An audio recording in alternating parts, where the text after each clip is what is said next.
আসসালামু আলাইকুম। আমরা যারা লঞ্চে যাতায়াত করি তাদের জন্য আজকের এই ভিডিওটি। আপনারা লঞ্চে যে টিকেটটি রয়েছে সেটি আপনারা আপনাদের হাতে থাকা মোবাইল ফোনটি দিয়েই কেটে নিতে পারবেন। কিভাবে আপনারা আপনাদের হাতে থাকা মোবাইল ফোনটি দিয়ে লঞ্চের টিকেটটি কাটবেন এটির ফুল প্রসেসই দেখিয়ে দিব আজকের এই ভিডিওতে। চলেন বাকি প্রসেসগুলো আপনাদেরকে মোবাইল স্ক্রিনে দেখিয়ে দিতেছি।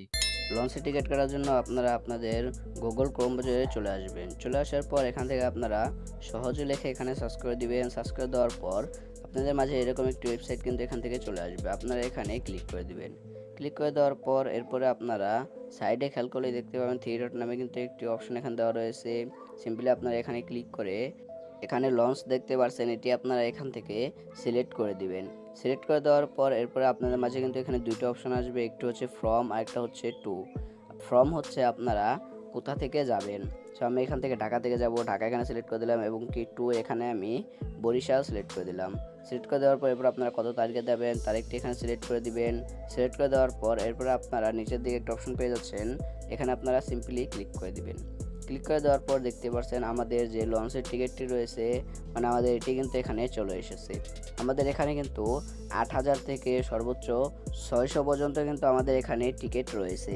এখন আপনারা এখানে আপনাদের লঞ্চটি কয়টার দিকে ছাড়বে এবং কি কয়টায় গিয়ে পৌঁছাবে সকল প্রকার ডিটেলসই কিন্তু এখানে আপনাদের দেওয়া থাকবে। এরপরে আপনারা সিম্পলি টিকিট কাটার জন্য আরেকটা অপশন পেয়ে যাচ্ছেন, আপনারা এখানে ক্লিক করে দিবেন।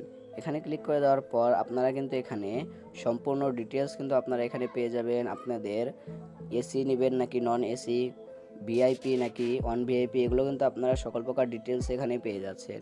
যেগুলো ভিআইপি ওগুলোর কিন্তু আমাদের বাজেটটাও একটু বেশি, আর যেগুলো নন ভিআইপি এগুলোর কিন্তু বাজেটটাও একটু কম। আপনারা যেটি এখান থেকে কাটতে যাচ্ছেন না কেন সেটি কিন্তু আপনারা এখানে সিলেক্ট করে দিবেন। এরপরে আপনারা নিচের দিকে আরেকটি অপশন পেয়ে যাচ্ছেন, এখানে আপনারা সিম্পলি ক্লিক করে দিবেন। এখানে কিন্তু আপনাদের মূলত সিলেক্টই করতে হবে, দেখতেই পাচ্ছেন। এখানে ক্লিক করে দিয়ে এখানে আপনারা এসি নেবেন বা নন এসি বা ভিআইপি যেটি নেন না কেন সেটি আপনারা এখান থেকে সিলেক্ট করে দিবেন। সো আমি কিন্তু এখান থেকে একটি এখানে সিলেক্ট করে দিতেছি, দেখতে পাচ্ছেন। সিলেক্ট করে দিলাম। সিলেক্ট করে দেওয়ার পর এরপর নিচে আপনারা আরেকটা অপশন পেয়ে যাবেন, এখানে আপনারা ক্লিক করে দিয়ে আপনারা একজন যাবেন নাকি দুইজন যাবেন এখানে কিন্তু আপনারা সিলেক্ট করে দিতে হবে। সো আমি এখান থেকে কিন্তু সিলেক্ট করে দিলাম। এরপর আপনারা নিচের দিকে আপনাদের কিন্তু পরিমাণ উঠে গেছে, এরপরে আপনারা আরেকটা অপশন পাবেন, এখানে আপনারা সিম্পলি সিলেক্ট করে দিবেন। দেখতে পাচ্ছেন এখানে আমাদের 600 টাকা উঠে গেছে। এরপরে আপনারা সিম্পলি নিচের দিকে আরেকটা অপশন পেয়ে যাচ্ছেন, এখানে আপনারা ক্লিক করে দিবেন। এখানে ক্লিক করে দেওয়ার পর এরপর কিন্তু আপনাদের মাঝে এরকম ইন্টারফেস কিন্তু এখান থেকে শো হবে।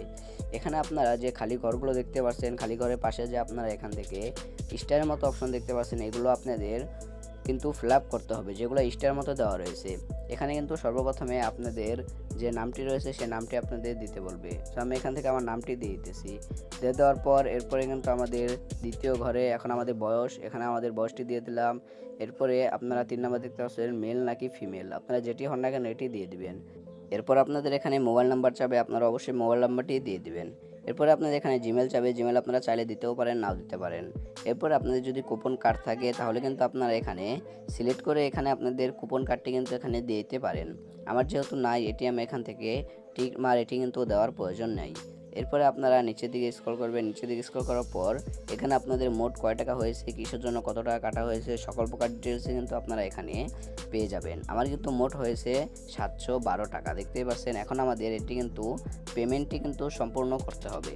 এর জন্য নিচের দিকে দেখতে পাচ্ছেন আপনারা বিকাশের মাধ্যমে কিন্তু পেমেন্ট করতে পারেন এবং কি আপনাদের যদি ব্যাংকিংয়ে থাকে ব্যাংকিংয়ে কিন্তু আপনারা এখান থেকে পেমেন্টটি করতে পারেন। এখান থেকে আমি যেহেতু বিকাশে করবো এর জন্য আমি এখান থেকে বিকাশটি সিলেক্ট করে দিলাম। সিলেক্ট করে দেওয়ার পর পেমেন্ট অপশন এখানে ক্লিক করে দিলাম। এখানে ক্লিক করে দেওয়ার পর এরপরে কিন্তু আপনাদের যে বিকাশ নাম্বারটি রয়েছে সেই বিকাশ নাম্বারটি কিন্তু এখানে দিতে হবে। তো আমি কিন্তু এখান থেকে আমার যে বিকাশ নাম্বারটি রয়েছে সেই বিকাশ নাম্বারটি দিয়ে দিলাম। দিয়ে দেওয়ার পর কনফার্ম অপশনে ক্লিক করে দেওয়ার পর আপনাদের যে নাম্বারে একটি ওটিপি চলে আসবে সেই ওটিপিটি আপনারা এখানে বসিয়ে দিবেন। ওটিপিটি বসিয়ে দেওয়ার পর এরপরে আপনারা আবার কনফার্ম অপশনে ক্লিক করে দিবেন। ক্লিক করে দেওয়ার পর এখন কিন্তু আপনাদের যে বিকাশে পিনটি রয়েছে সেই পিনটি কিন্তু এখানে দিতে বলবে। পিনটি দিয়ে দিলেই কিন্তু আপনারা যেভাবে বাসের টিকিট বা ট্রেনের টিকিট আপনারা ডাউনলোড করেন না কেন সেভাবেই কিন্তু আপনাদের এখানে ডাউনলোড করতে হবে। আমি এভাবে আপনারা আপনাদের হাতে থাকা মোবাইল ফোনটি দিয়ে যে কোনো লঞ্চে টিকিট কেটে ফেলতে পারবেন। দেখা হচ্ছে আরেকটি নতুন ভিডিওতে। সবাই সুস্থ থাকবেন, ভালো থাকবেন। আল্লাহ হাফেজ।